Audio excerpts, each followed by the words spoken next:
Good morning po mga ka-blissful. Ay, gusto ko pong maglakad. Ayan si Bo. Gusto rin siguro maglakad. Check natin yung water ng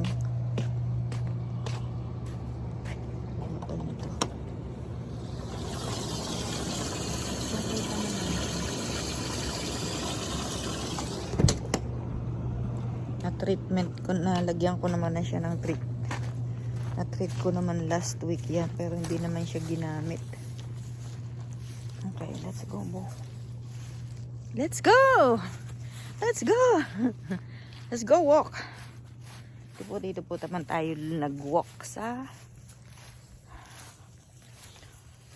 field.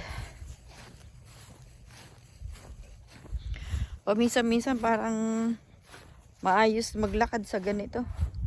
Dapat nga po wala akong sapatos para mag-ground ako. Diba? Ay, nakaligo na po ako at may plan po is mag-gym. Mga kahit 30 minutes. That's why I am wearing my thing. Yes. Pansin nyo naman po ba na bago po ang aking collar. At ang aking pong tok-tok. Tok-tok. Yeah, it's okay. It's okay po, hindi po ako nahihiya na ganyan ang aking kulay ng aking buhok at yung pong aking noo. Sabi nga po, sign daw po yan na matalino. Okay po ba sa inyo yon? Hala, masyado palang magalaw ang aking camera. Ang aking camera. Tingnan nyo naman po si Buo. Nauna na. Walk. Right. Just right, baby. I don't wanna go there. Too far, baby. There you go. Yes, right. Galing niya. Oh. Galing niya nag-right na.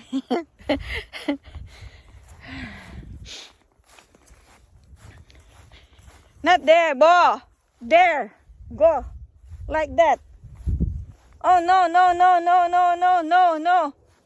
Oh, bumabalik siya pag nag-no ako.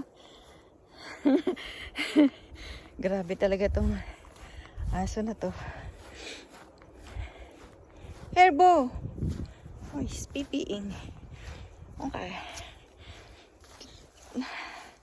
Dati tinatakbo ko to eh. Takbuhin ko kaya ngayon. Masyado namang magalaw. Okay, dapat mayroon akong ano doon din, tatakbo ako. Ay. Almost 11 o'clock na po. Alam niyo po bang gising na ako ng 3 o'clock? Kasi nag-start akong mag-sleep ng 7. 7 ng gabi. Hindi na nga yata ako nakakain ng kanin. Oo nga. Hindi ko po nakain yung bigay ni Tita Maria na tinola. Mamaya ko po kakainin yung tanghalian. Kanina po, minom po ako ng mainit na tubig. And nag-coffee. Then may kumain po ako ng 2 itlog. Nilagang itlog. And that's it. Yun po ang aking agahan. Yan. Darating po ang araw like mga December siguro. Kalimitan po December, mga bago po magpasko. Nag-i-snow na. Bo, don't go there. Shh. No. Bo, come here. Let's go. Hindi ka naman makakadaan dyan. Oh, may bakod. May bakod. Nag-makeup nga po pala ako. Tingnan nyo po.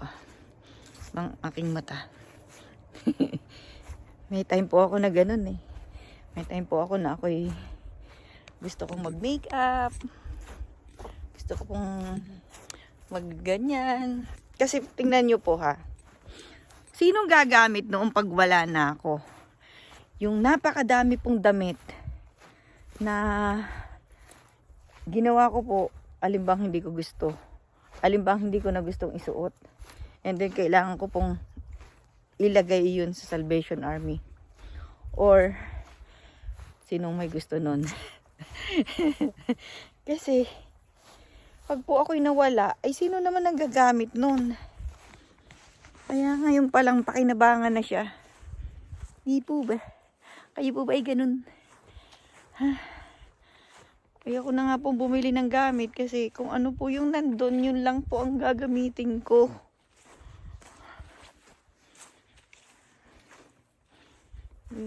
Mailagay na sa iba. Sa iba yung mga gagastusin doon. Nagsasalamin po ako talaga pong ano yung ano. Kayo po ba, ganun din po ba pag hindi nyo na po sinusuot? Like yung pong mga pansimba. Iba ba yung pinasisimba lang natin? Tapos, tatanggalin na kaagad natin. Kasi pag nasa bahay na tayo, baka magkadumi. What? Ito. Ikukwento ko lang po. Ito po ay spring. Na nanggagaling po doon. Daan po ito ng spring. Na pag dumadaan po yung tag-araw. Yung tag-ulan. Ito po ay may water. Okay. So, nasa na ba tayo? Balikan po natin yung pinag-uusapan natin tungkol po sa mga gamit na napakadaming bag na nabili mo nung panahong gusto mong mamili. Eh, kailangan mong i-dispose, di po ba? Disposing. Gusto niyang lumiban doon. Gusto niyang pumunta doon. Mga ka-blissful. Ayan, nakikita niyo po ba yun? Ako. Ayan, maganda rin po ditong magtambay-tambay paminsan-minsan. Medyo lumamig po. Hindi. Medyo uminit po ngayon. Kaya tingnan niyo po ang suot ko. Is cotton. Cotton po siya. Hindi po masyadong malamig. Pero pagka lalabas mo lang ng bahay, malamig. Malamig naman siya. Kung makikita nyo nga po yung mga kulay ng ano, yung katulad po nung kahapon kong pinakita. Yan yung mga kulay ng dahon na nagbabago ang color. Makikita nyo po yun sa taas. Sa taas ng bundok.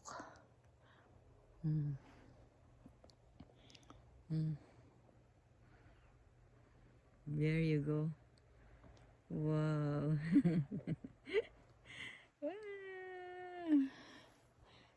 Well,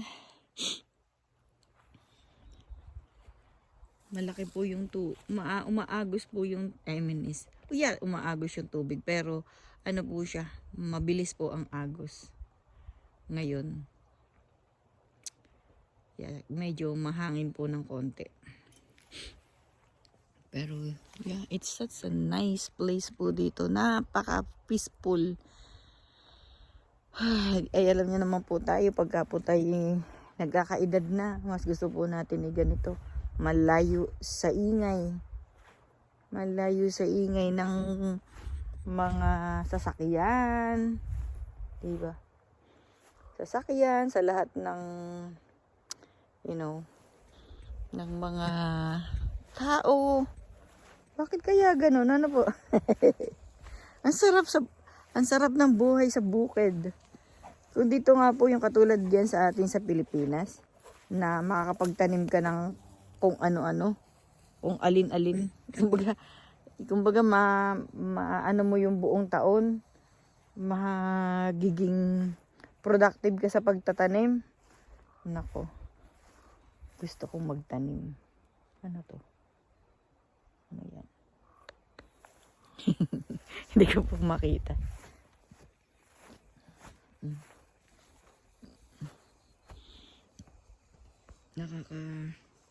Sarap po sarap pong magtambay dito. Mga ka-blissful. Diba? Sarap mag-isip.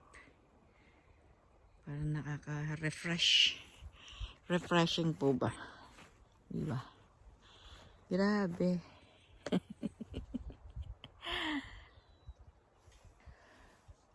Kumusta kumusta po ang lahat? Kumusta po ang mga nanay? Pagising po ba mamaya? Diyan po ay Friday. Kasi Thursday po ngayon.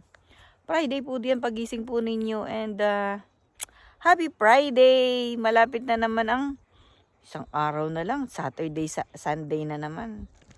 Sarap naman. Saturday, Sunday. Yung pagka ang pamilya ay buo. Ang nanay magluluto ng alimasag, hipon, yung mga ganun. Para may time ang mga anak na kumain. Nung pong panahong nandiyan pa ako sa Pilipinas, yung pong anak kong panganay ay college that time. Pag po umuwi siya, sometimes po Saturday, susunduin ko na siya. Saturday, Sunday, nako. Pag umuwi po siya, iaano ko na yung labahin. Tapos pagkatuyo, paplantsahin, ihahanda na naman para sa pag-alis niya ng Sunday or Monday ng umaga. Ganon ang buhay naming mag-ina. Tapos, pagka po, alam kong pauwi ng Saturday, Sunday, bibili po ako ng alimasag or we call that alimango. Yung lahat seafoods. Kasi, favorite po nung almost aking mga anak po yun. And ang kalimitan lang po naming ulam is laging may sabaw. Sinigang, nilaga. Sinigang, nilaga. Bihira po yung, yun nga, gusto nila kasi may sabaw. Pero, inano ko po sila sa ganung pagkain. And I'm so happy when I'm doing that. Kasi, syempre, sino naman ba nanay ang hindi masasayahan pagka nakikitang nakakakain ng maayos ang mga bata, di po ba? Yeah. Such a lovely look. Tingnan niyo po, nakikita niyo po ba? Napaka parang ang linis, ang bright ng ang linis ng kapaligiran, especially yung ating pong kalangitan, di ba?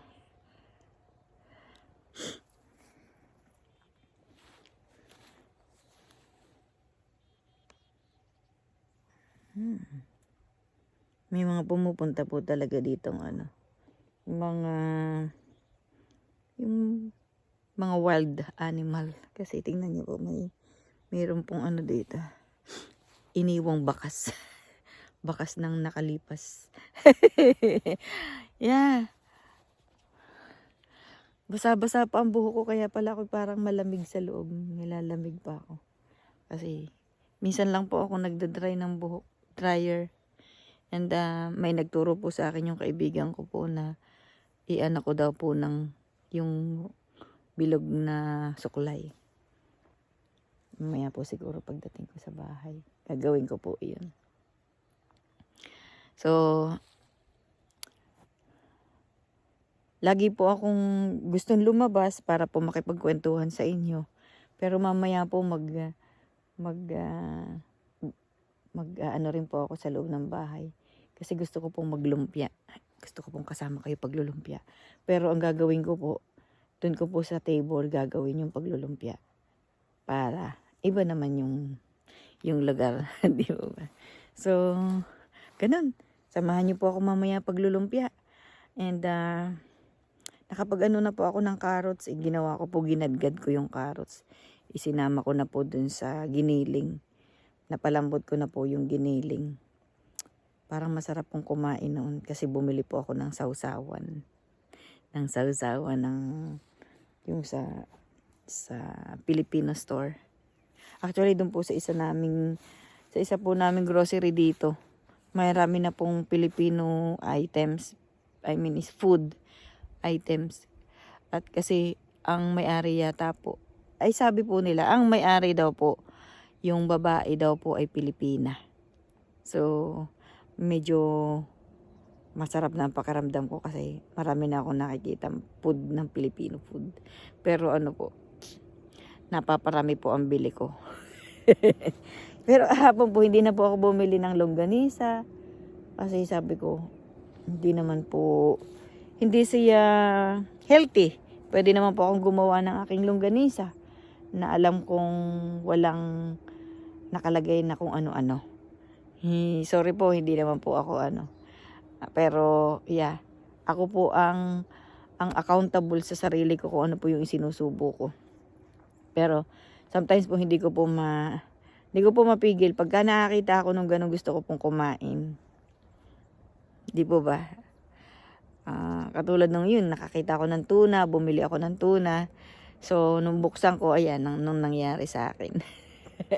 Pero ayan, that's my experience po. So tuwing kakain, lagi ng dahan-dahan, walang kausap. Dapat pagkakain ka, kain ka lang, di po ba?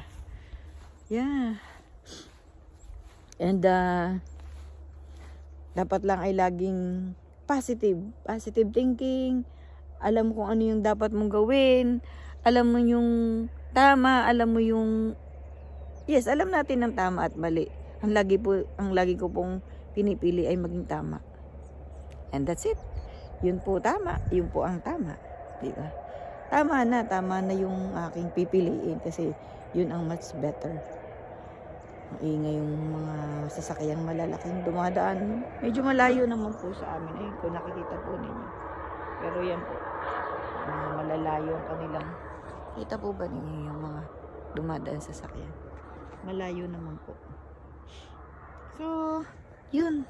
Yun lang po muna. And have a blessed day everyone.